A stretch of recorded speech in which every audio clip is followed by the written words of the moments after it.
Trechos de leitura do livro A Noiva Sacerdotal de Anna Rountree, capítulo 8. A Sala de Troféus de Satanás. Jesus me segurou com o braço estendido, estudando o meu rosto. Ele sorriu, virou-se e liderou o caminho em direção ao edifício. A amostra no vale estava vermelha, como se o edifício estivesse recebendo a luz de um incêndio florestal distante. Era assustador. O edifício lançava longas sombras em todo o vale. As sombras viajaram pelo prédio até chegarem a 2 enormes dragões de mármore preto no topo. E esses dragões estavam frente a frente, com as suas asas levantadas e se tocando como os querubins sobre o propiciatório. O edifício era uma paródia da Arca da Aliança. Estava mortalmente escuro, como se fosse feito de antimatéria. O exterior de mármore preto estava molhado e a umidade insuportável tornava difícil respirar. Guerreiros das sombras. Milhares de soldados estavam ombro a ombro em todos os 4 lados do edifício. Eles usavam um estilo antigo de armadura, cujo desenho eu nunca tinha visto. Esses guerreiros estavam acampados ao redor do prédio, assim como os levitas foram instruídos a se acampar ao redor do tabernáculo do deserto. Nenhum deles se moveu quando passamos por seus números, no entanto. Por quê? Eu me perguntei. Olhei para baixo em suas fileiras para ver se conseguia discernir o motivo de não terem se movido. Os rostos dentro dos capacetes eram sombras, mas seus olhos nos rastrearam. De repente lembrei-me de como os 2 anjos enviados para resgatar Ló cegaram temporariamente os homens de Sodoma. Pensei, Jesus deve ter deixado esses demônios inertes. Eles estavam alertas, mas eles eram incapazes de ação. Eles mantiveram suas fileiras como soldados de argila, enterrados com os primeiros imperadores chineses. A abordagem. Depois de passar pela maioria das fileiras de soldados, Jesus se aproximou do prédio. A estrutura parecia um gigantesco mausoléu. À medida que nos aproximávamos, pude ver os dragões de mármore negro respiravam, assim como os macacos de mármore preto que formavam uma decoração ao redor do topo do edifício. Estes nos olhavam com o canto dos olhos. As portas duplas maciças se destrancaram quando nos aproximamos. Elas abriram lentamente. Cada porta pesava muito. Elas tinham retratos das supostas conquistas de Satanás. Estes foram executados em relevo de bronze e eram semelhantes às portas das catedrais europeias, que frequentemente retratam a vida de Cristo. O interior. As portas se abriram para nos dar entrada para uma grande sala sem janelas. O cheiro dentro da sala era odioso. A sala, como o vale, parecia iluminada por fogos distantes. Meus olhos viajaram até uma pesada moldura ornamental suspensa. Ela formava uma coroa ao redor da parte superior da sala. Um texto estava escrito nela em uma linguagem antiga, de cunhas e triângulos. Jesus acenou com a mão e as letras mudaram de forma que eu pude ler a inscrição. O texto proclama os 5 desejos de Satanás, com os quais ele pretendia se elevar acima do trono de Deus e se coroar rei do universo. Eu estremeci. Pendurados de cabeça para baixo nesta moldura ornamental, estavam demônios metade fêmeas, metade morcegos, as Lilith. Os demônios vampiros que caçam à noite. Eles eram repugnantes. Abaixei meu olhar e vi a razão do fedor na sala. Excremento de morcegos. Em exposição. Mesas de exibição flanqueavam os 2 lados da sala. Elas estavam cobertas com o que parecia ser veludo preto. Os objetos em exibição brilhavam com luz de dentro. Os objetos eram bonitos não por causa do acabamento requintado, nem porque estavam incrustados com joias. Em vez disso, Eles pareciam ter alguma beleza concedida a eles por Deus. Eles eram dele, pois seu povo os havia usado. Agora, eles estavam em exibição, como lembranças de guerra. Eu rapidamente olhei para as mesas com espanto. Esta era uma sala de troféus. Roubado de Deus. Cada artigo foi etiquetado com um marcador de argila. As mesmas cunhas e escrita em formato triangular estavam nesses marcadores, como na moldura ornamental. Mais uma vez, Jesus acenou com a mão, a linguagem mudou para que eu pudesse ler os rótulos. Em exibição estavam a medida justa, o tamborim de Miriam, as representações de Bezalel para os trabalhadores, dos padrões dados a Moisés no monte, a tigela da viúva, vários instrumentos musicais de design antigo e assim por diante. Passamos artigo após artigo que tinha sido usado por Deus de uma forma extraordinária e depois roubado dele. Eu só poderia supor que eles foram levados para o campo do inimigo por causa dos pecados do povo de Deus. Fiquei animada, no entanto, com os espaços vazios nas mesas. Os rótulos mostravam artigos que aparentemente haviam sido resgatados para serem usados pelo povo de Deus novamente. A espada de Golias que foi usada por Davi estava faltando, a harpa de Davi tinha sido recuperada, havia um espaço vazio onde uma vez uma bandeira havia sido exibida. Ao nos aproximarmos do fundo da sala de troféus, eu vi uma túnica branca bordada em um cabide preto. Ela emitia luz. Satanás a havia exibido para si mesmo, como se fosse uma aquisição valiosa. O mural. Além desse artigo, na parte posterior havia um mural do tipo afresco vívido. Diante do mural, velas pretas estavam acesas. As luzes das velas pareciam dar vida própria ao mural. O mural começava em sua base, recontando vez após vez as torturas brutais de alguns do povo de Deus. Aqueles sendo torturados ainda pareciam vivos.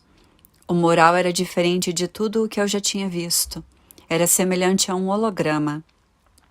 A luz das velas fazia com que os quadros tivessem ação progressiva, de modo que os sofredores voltassem a sofrer, com Satanás supostamente obtendo a vitória repetidas vezes. Bárbaro. O trono de crânios. Meus olhos viajaram por essa montanha de carnificina até cerca de 1/3 do caminho até o teto. Aqui, o mural começou a representar um monte de crânios. Este monte se elevava a um trono de crânios, sobre o qual sentavam-se as pernas de um bode, um sátiro. A criatura entronizada tinha o torso e os braços de um humano, mas a cabeça e os chifres de um bode. Na mão esquerda do bode homem estava a imagem do mundo. Em sua outra mão estavam localizadas 2 chaves. O contorno das chaves ainda estava lá, mas as chaves da morte e do Hades tinham sido removidas das suas mãos. O mural subia até cobrir a primeira metade do teto, como um dossel assustador. Era Satanás, semelhante a um bode, entronizado em uma pilha montanhosa de crânios humanos. Ele estava se regozijando em um esplendor sinistro. Enquanto Deus, o Pai, é entronizado sobre os louvores de seu povo, Satanás é entronizado sobre suas selvagerias assassinas e crueldades sádicas. Um arrepio percorreu meu corpo. A luz tremulante das velas pretas fez com que o rosto de Satanás se movesse, aparentemente, mudando diante dos meus olhos. Seus olhos de cobra me encararam. A túnica bordada. Jesus tocou meu ombro. Eu hesitei. Começamos a caminhar em direção à aquisição que estava bem atrás. Uma túnica bordada. O comprimento era longo, com mangas compridas. O corte da vestimenta era simples. Um homem ou mulher poderia tê-la usado. Sua riqueza residia no bordado, que era executada em ouro branco, de excepcional pureza. O bordado surgia da túnica. O padrão era intrincado e excepcionalmente bonito. Conforme se movia um pouco diante da vestimenta, todas as cores dentro do esplendor do Pai pareciam surgir em sua superfície. O peso e a espessura dos vários fios de ouro pareciam simbolizar os atributos do Senhor. O manto refletia isso como se os atributos do Senhor tivessem sido tecidos na túnica. O bordado. Eu não tinha ideia de que uma vestimenta pudesse comunicar o que era do caráter de Cristo. Ainda assim, eu queria me mover um pouco na frente do bordado para verificar o que estava bordado no tecido. Recebi a impressão de que o que estava bordado era um coração de compaixão, bondade, humildade, gentileza e paciência. A vestimenta também refletia o suportar um ao outro e perdoar um ao outro. O fio que tinha maior peso e que era usado com mais frequência era o amor. Isso fazia parte do caráter de Cristo que Paulo enumerou em Colossenses capítulo 3, versículos 12 a 14. Ele havia dito ao corpo de Cristo vivo naquela época para vestir essa vestimenta. Se ele lhes disse para vesti-la, eles deveriam estar com ela, mas não a estavam usando.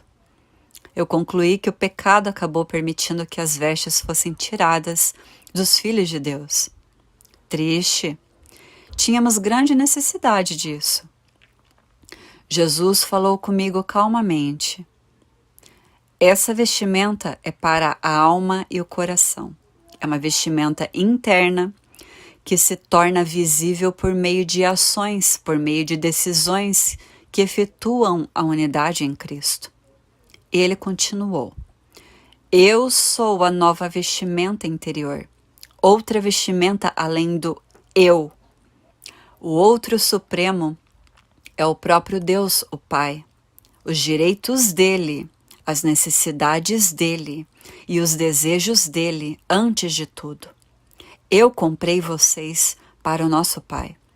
Eu os lavei e os vesti com vestes de santidade e beleza, vestes de salvação e justiça. Ana, vista-se de mim. Vestes de salvação são para toda a pessoa, corpo, alma, coração e espírito. Vistam-se de mim, de atributos de justiça, que são lindos para Deus, o Pai. Eu me virei para olhar para a túnica e era primorosa. As virtudes do Senhor tecidas na vestimenta trouxeram o corpo de Cristo ao vínculo perfeito de unidade. Paulo havia dito isso.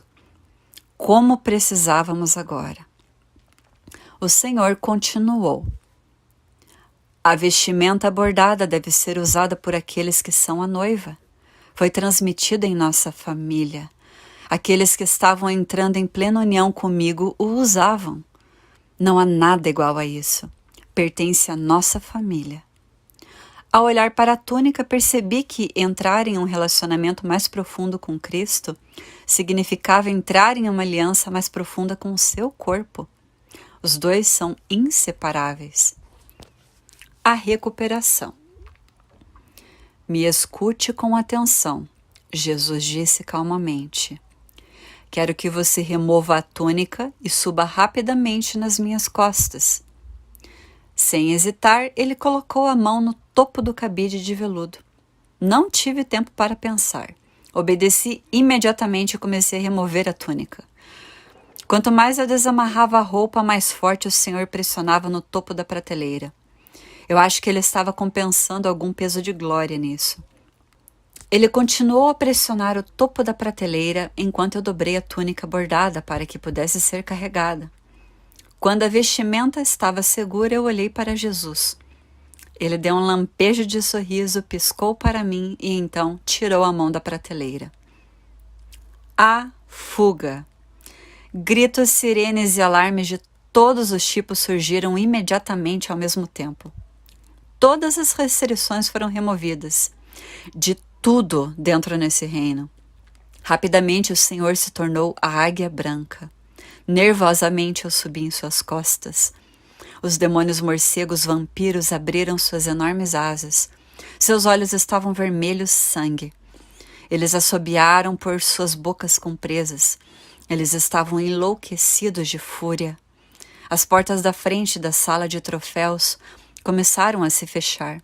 A águia branca teve que voar com suas asas perpendiculares ao chão para passar pela abertura estreita. Eu apertei meus braços e pernas ao redor dele, pressionando a túnica entre o meu corpo achatado e as suas costas. Passamos pela abertura como um. Com gritos lancinantes, todos, morcegos, macacos, dragões, soldados, acordaram. Parecia que tudo no extrato corrompido soprava sobre nós a perseguição. Gritos estridentes, berros, urros, uma desarmonia de sons de gelar o sangue, erguidos atrás de nós. Eles eram um rolo compressor frenético. Os dragões de mármore se soltaram do topo do edifício com todas as rachaduras e rasgos que acompanham uma estrutura sendo destruída. Os macacos de mármore preto se libertaram violentamente para se juntar à caça. As Liliths e os guerreiros das sombras os perseguiam com raiva. Quer estivessem com cascos, asas, garras, não voassem ou estivessem no ar, eles nos pressionaram. Eles eram uma horda assassina de frenesi e raiva. Demônios de outras partes do segundo céu rapidamente se juntaram a eles na perseguição. Todo o segundo céu parecia um animal ferido e perigoso. Os gritos de gelar os ossos que subiram daquele lugar fizeram meu sangue gelar. Horrível. Agarrei-me à águia branca. Foi um passeio bravio, mas estimulante. Eu joguei minha cabeça para trás, engolindo ar e rindo silenciosamente. Deixe-os rugir. Era só isso, um rugido, um show. Eu estava com Jesus. E Jesus havia conquistado a vitória. Deixe-os rugir. Açafrão e Onisha. De repente houve uma liberação das fragrâncias de açafrão e Onisha. Mais cara do que o ouro puro é a fragrância do açafrão que vem da noiva do Senhor, pois simboliza a fé. Onisha significa rugido, mas é o rugido autorizado do leão da tribo de Judá. Essas fragrâncias inestimáveis, liberadas do meio do céu, exibiram a vitória triunfante do Senhor. O voo.